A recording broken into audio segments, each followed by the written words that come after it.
Greetings everybody, my name is Tommy the Keyblade Master and welcome to my channel. Now, today I'm responding to something the Nostalgia Critic did yesterday called Where's the Fair Use? Now, let's get this started off. I agree with most of what he said, and I do believe what the Nostalgia Critic does falls into fair use. So I don't blame him for being angry, especially what happened to his channel last month. Studio Ghibli issued a takedown notice which gave him a copyright strike on his review of My Neighbor Totoro. If I remember right, that review was kind of mixed. He didn't offer full praise, but he didn't necessarily bash it. And if you don't understand, his Disney-cember reviews aren't like his Nostalgia Critic reviews where he goes out and completely bashes it. They're just straight up regular reviews of Disney movies. But anyways, he got a copyright strike which completely disabled monetization on his YouTube channel.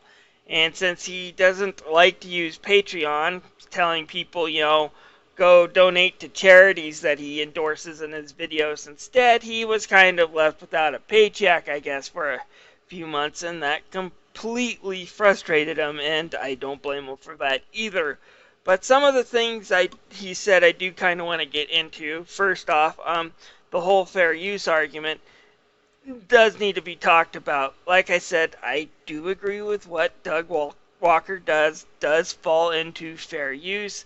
A lot of people who comment there are kind of oblivious to exactly what fair use is. I'm no scholar on it either. I did my homework before jumping into YouTube, but if you really want to know the ins and outs of that law, you have to go consult a copyright lawyer. There's a reason why these people make big bucks and have that profession out there in the first place, because it is the most complicated part of U.S. law. It is not if you do ABC, you're okay, but if you do X, Y, and Z, then you're going to be in deep trouble. It's a very gray area. It's more of a legal defense than an actual set of laws. But basically, it takes a bunch of things like, was the work transformative? Was it educational? Was it critique? Monetization does play a factor, but it's not a main one of whether or not it qualifies as fair use. And if it does, you kind of get a free pass if you're ever sued. But in order to really get that free pass, you first have to be sued. And a lot of the copyright people know this. It's kind of why big studios go after these people. Now, another problem, and this is why I think a lot of these, especially these movie channels, I mean, I'm a gamer, I do game reviews, I don't have to worry about it as much.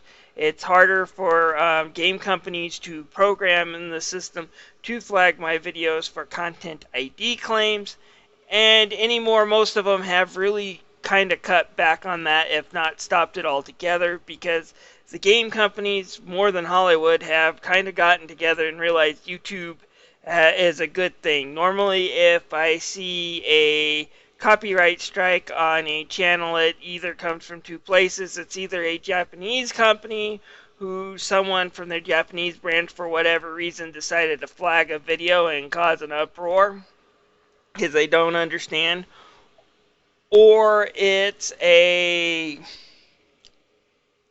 disreputable independent game developer. Now, I'm not saying independent gamer developers are disreputable. Most of them are, and most of them do worship at the altar of YouTubers because we help them out big time. I mean, Undertale would have been just something I saw in an IGN article and maybe a Game Informer review, and that's it. YouTube has really made that game big, and indie developers know it, but you do occasionally get a dishonest one who makes a piece of crap game, and when YouTubers review it and tell people, hey, this indie game's a piece of crap, they go on a copyright strike to try to shut them up. But anyways, back to what I was kind of talking about. Part of YouTube's problem and why these videos get flagged, especially, like I said, movies, because they're so easy to dump into the system for that flagging to take place, is just the amount of volume on YouTube. For every 1 minute that passes, over 100 hours is uploaded as far as YouTube videos.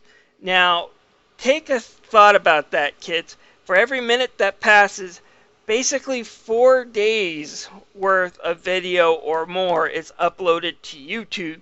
So for in the time to watch the movie Frozen, a whole year worth of videos has been uploaded to YouTube.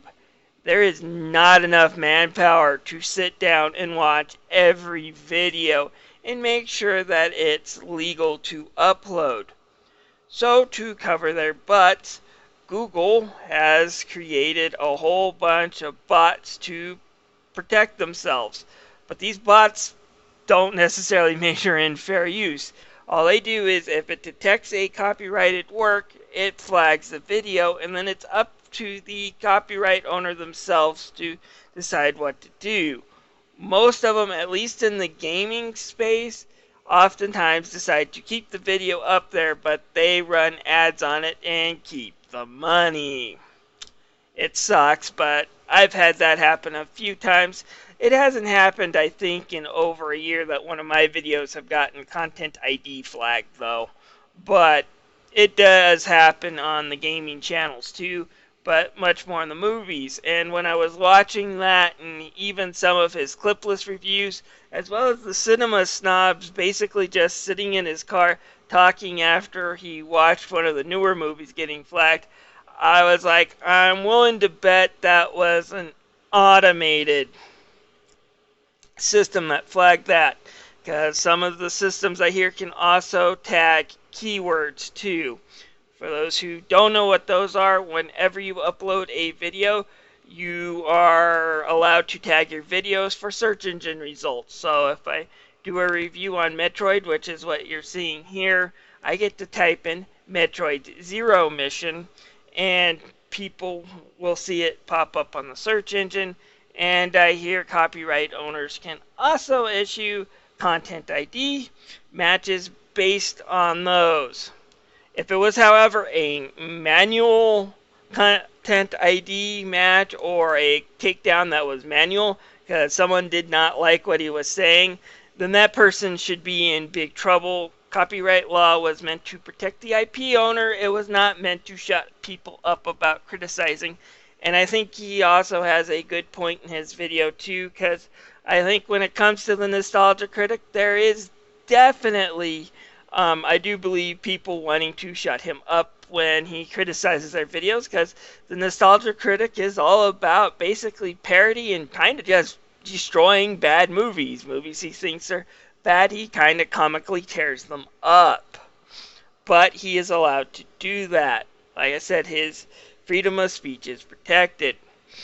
Anyways, like I said, it's a little bit tricky. YouTube's got to protect themselves too. One of the things he says is he wants people who file false DMCAs and false content IDs to be punished. Again, I don't know how Google could go about doing that. You cannot ignore a DMCA takedown notice. That would get them into all kinds of legal trouble, but you can fight them in court. And the good news is Google is starting to do that in some cases.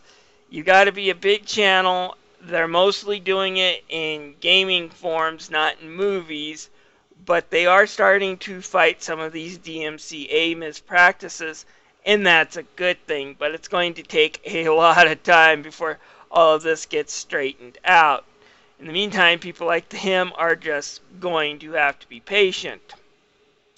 Now, as a gamer myself, like I said, I have not been hit by a copyright strike. I have gotten hit a few times with the automated content ID, uploaded a video, and before I even published it, got notified that, hey, you're not going to be able to monetize this review because so-and-so has claimed it. I usually don't fight those because my reviews only get about 20 or 30 hits. It's not really worth taking the trouble to fight these people oftentimes.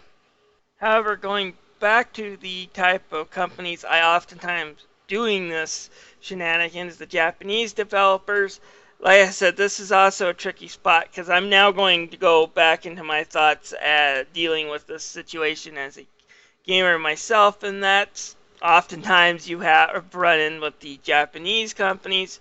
Oftentimes, I think due to their interpretation of fair use. From what I hear, Japanese fair use law, as far as it is written, does not vary too much differently from U.S. fair use law, but then again, fair use law is, how do I say, it's very vague and open to interpretations, and their court systems over time, I do believe, have interpreted that law much more strictly, meaning, they have to defend their IP even more, and that kind of causes a huge rift, because oftentimes it's the Japanese developers that oftentimes need the eyes and their fans to come and talk and promote their games, because oftentimes they're a niche base anymore, especially the RPG crew.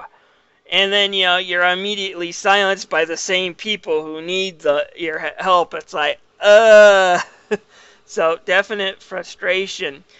And here's where I have to be fair to at least one company that does get bashed a lot. I disagree a lot with their policies.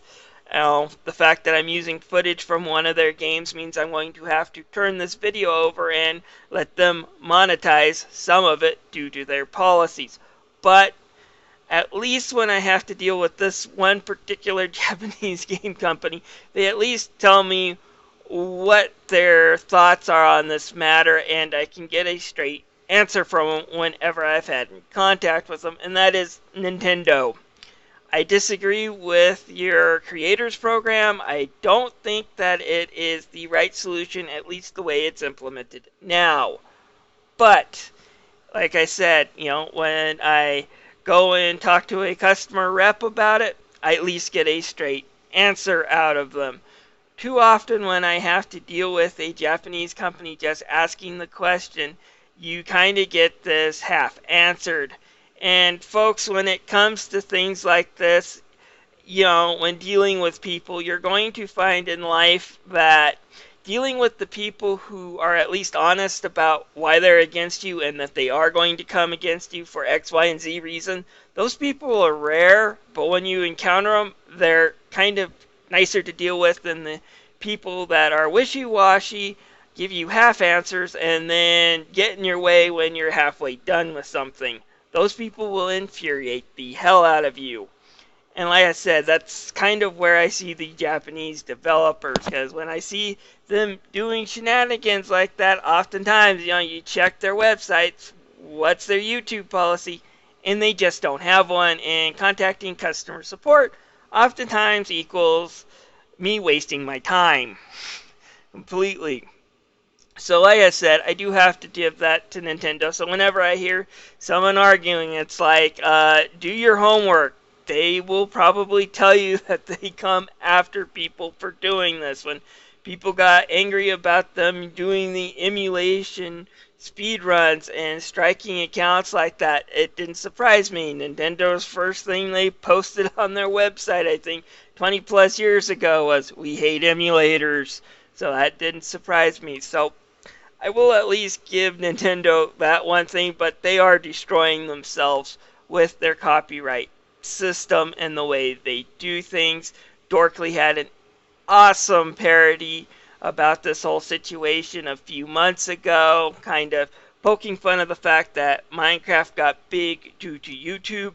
They never mention YouTube or say the word YouTube in the parody. It's just the Minecraft guy knocking Mario because Minecraft is now bigger than Mario. And at the end, Mario's like, how did this happen? And then he gets mad. Hey, anyone who posts this to YouTube owes me 40%. And that's kind of true to what Nintendo's doing. But like I said, at least they're honest. I don't like the system. I hope Nintendo can get a better system in place as time goes by. But they're the only Japanese developer I know that's at least doing something about this mess, instead of, making it if you promote a Japanese game, you have to worry about either a content ID or a strike. Like I said, most of them just content ID, because when you do a copyright strike, you're opening yourself up for a backlash. You always are. Even a content ID on a big channel can oftentimes give you a huge backlash, and companies don't want that. But anyways, yeah, onto this whole mess. I see Google and YouTube getting better at fair use. I remember the whole 2013 shenanigans that went on there. I had not yet started creating on YouTube when that happened, but I do remember reading the news articles and listening to the videos and the people being very upset when that whole copyright system went down. And both YouTube and, at least as far as the gaming developers go, have gotten better at recognizing fair use. It's only going to be a matter of time before I think movies are going to be thrown into it. It's a little trickier with movies just because of the differences, but I do believe that will happen. However, again, a lot of these things he's talking about, like penalizing people for fake DMCA or for abusing the DMCA system, can't be handled by Google. That's going to take an act of Congress. They're the ones that created that law. I do believe President Clinton was the one who signed that law into motion. So in order for some of these changes to happen, we need to write something that amends the law to prevent people from abusing. Because, yeah, I do believe people are abusing, especially on YouTube. Fake claims happen all the time, and I've already said this once in this video, but, you know, how many times have we seen independent games, like I said, oftentimes disreputable? They're rare, but at least one of them gets in the top 10 worst games list, you know, on big channels, because they pulled some shenanigans on some YouTuber, tried to get rid of their account because they batched their indie game. It's not every indie game, but it does happen. But I do see it getting better, and as time goes by, it just takes a lot of patience. Anyways, this is Tommy the Keyblade Master signing out. If you have any comments, feel free to leave them down below.